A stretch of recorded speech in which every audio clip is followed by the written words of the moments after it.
Hello everyone, आज हम biology का चैप्टर 3 स्टार्ट कर रहे हैं। हाउ डू ऑर्गेनिज्म रिप्रोड्यूस और यू कैन से रिप्रोडक्शन। इससे पहले वाले चैप्टर में हमने बहुत सारी लाइफ प्रोसेसेस पढ़ी थी। लाइफ प्रोसेसेस जो हेल्प करती है किसी भी ऑर्गेनिज्म को जिंदा रखने के लिए। तो जितने भी लिविंग ऑर्गेनिज्म है एक टाइम पर ओल्ड होते हैं और अल्टीमेटली उनकी डेथ हो जाती है। तो डेड ऑर्गेनिज्म की जगह पर न्यू ऑर्गेनिज्म भी प्रोड्यूस होते हैं। तो इसी से रिगार्डिंग हमारा चैप्टर है रिप्रोडक्शन। तो जो इसकी डेफिनेशन इसके नाम में ही छुपी है, री मतलब दोबारा, प्रोडक्शन मतलब प्रोड्यूस होना, दोबारा से प्रोड्यूस होना। क्या? New offspring, the process of production of new organism from old और प्री एग्जिस्टिंग वन। यहाँ पर जो ओल्ड और प्री एग्जिस्टिंग वन है, you can say our parents जो है they are the old and we are the offspring. Now why reproduction is necessary?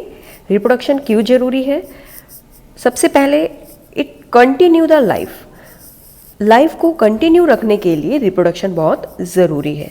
सोचें, अगर रिप्रोडक्शन नहीं होगी तो न्यू ऑर्गेनिज्म प्रोड्यूस नहीं होंगे और अर्थ से वो ऑर्गेनिज्म हमेशा के लिए एक्सटिंक्ट हो जाएगा।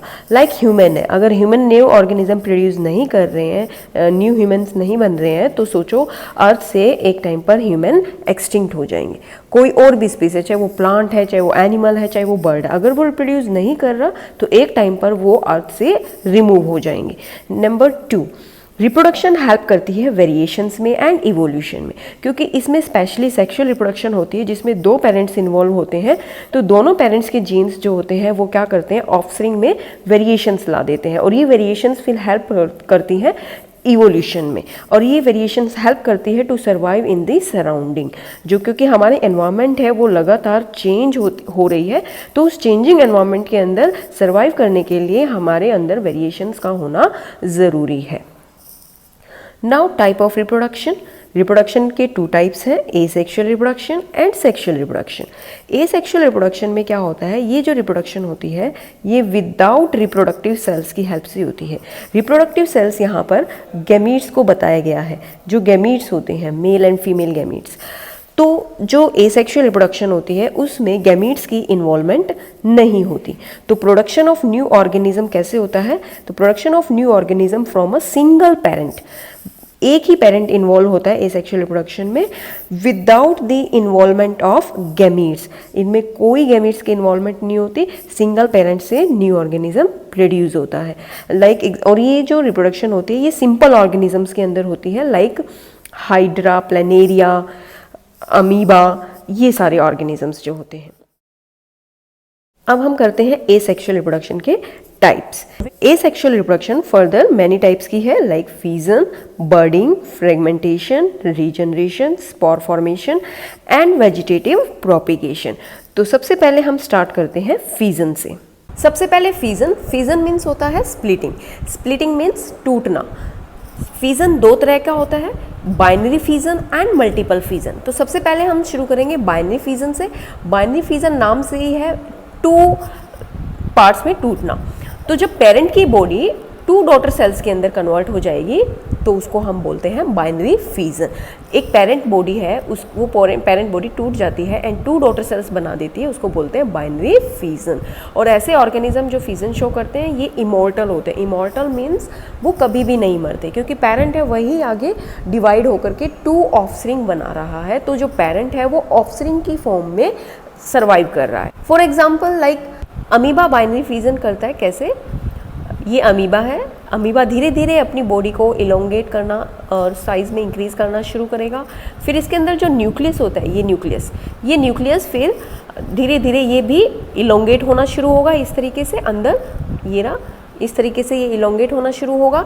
देन इसके बाद बीच में से ये सेल टूट जाएगी, क्योंकि न्यूक्लियस की डिवीज़न के बाद क्या होता है, साइटोप्लाज्म की डिवीज़न होती है, जिससे ये सेल 2 पार्ट्स में डिवाइड हो जाएंगी। तो इससे क्या हुआ, ये एक पेरेंट की बॉडी 2 डॉटर सेल्स के अंदर कन्वर्ट होगी। डॉटर का मीन्स यहाँ पर इंग्लिश का मीनिंग नहीं है जो डॉटर होता है, डॉटर मीन्स यहाँ पर न्यू ऑफस्प्रिंग है। तो 2 ऑफस्प्रिंग्स प्रोड्यूस हो जाते हैं।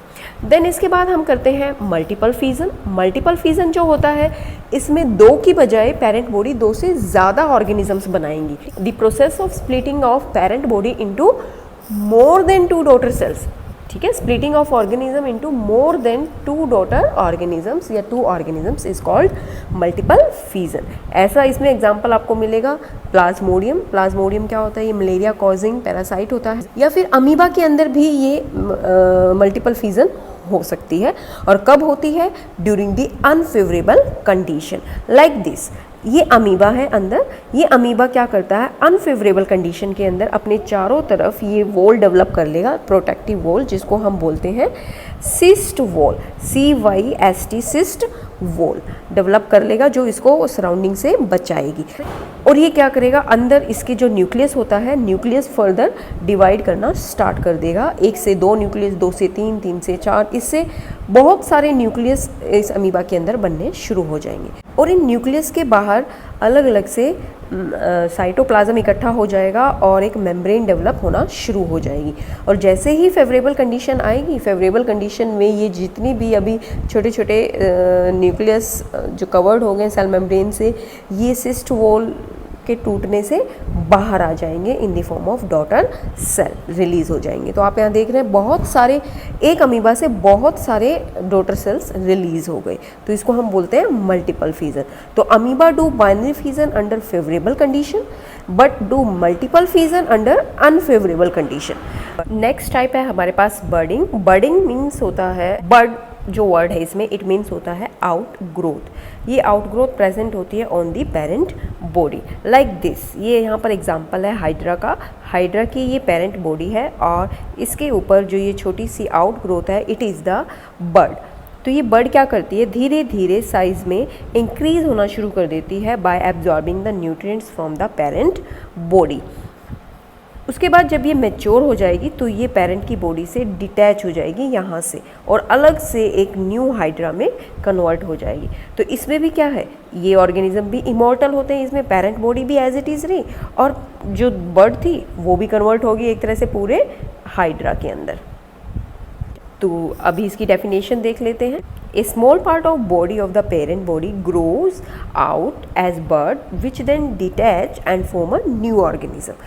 ठीक है, बर्डिंग में क्या होता है? जो पेरेंट की बॉडी होती है उसके ऊपर एक स्मॉल पार्ट या आउट ग्रोथ ग्रो करती है, जो मैच्योर होने के बाद बॉडी से डिटैच हो जाती है और एक नया ऑर्गेनिज्म बना देती है।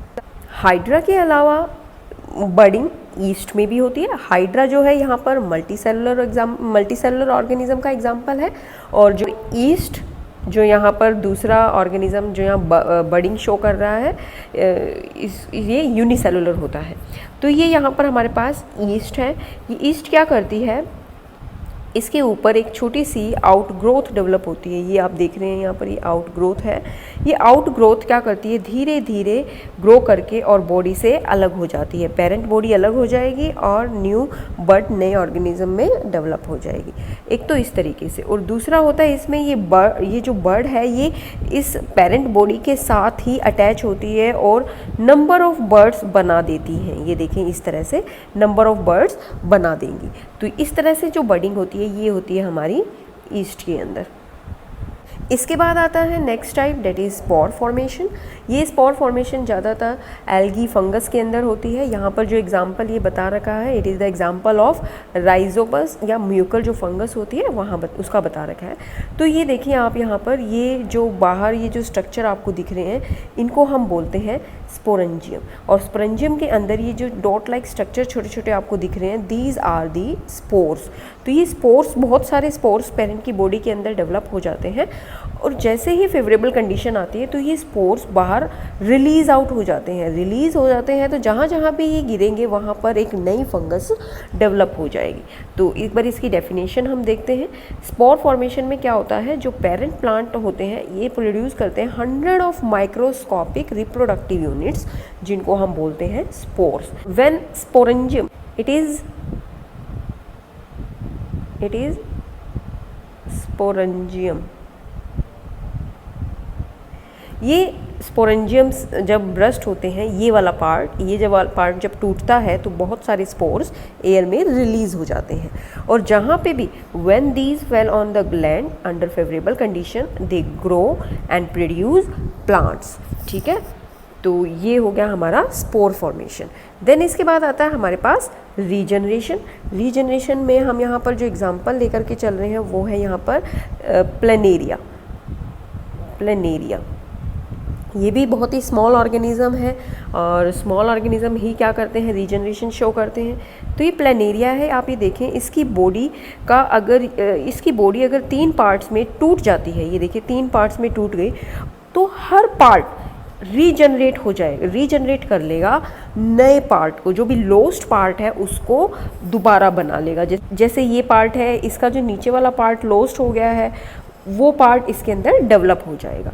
ठीक है, अब ये वाला है, जैसे ये बीच वाला पार्ट है, इसका ऊपर वाला और नीचे वाला पार्ट नहीं है, तो इसके अंदर दोनों चीज़ डेवलप हो जाएंगे, और नीचे में जो है इसके ऊपर के दोनों पार्ट्स नहीं है, तो ये दोनों पार्ट्स इसके अंदर डेवलप हो जाएंगे। तो इस तरह से एक प्लेनेरिया की बॉडी रीजनरेशन से 3 न्यू प्लेनेरिया को बना रही है। तो ऐसा जो होता है ये लोअर ऑर्गेनिजम्स में ही देखने को मिलता है, क्योंकि इनमें गैमीट्स नहीं होते हैं, तो इनकी बॉडी ही टूट करके नया ऑर्गेनिज्म बनाती है, चाहे वो बडिंग से बनाए, चाहे वो स्प्लिटिंग से बनाए, चाहे वो रीजनरेशन से, चाहे वो स्पोर फॉर्मेशन से।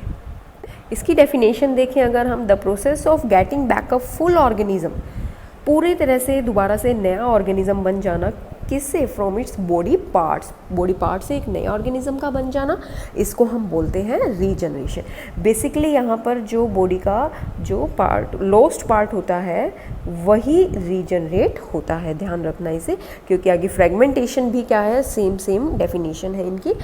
तो फ्रेगमेंटेशन क्या होता है, फ्रेगमेंटेशन मीन्स होता है पीसेस, यानी कि जो बॉडी है वो बहुत सारे पीसेस में डिवाइड हो जाएगी इस तरह से। ये हमारे पास जैसे एल्गी होती है, स्पाइरोगायरा एल्गी है हमारे पास, मल्टी सेलुलर ऑर्गेनिज्म।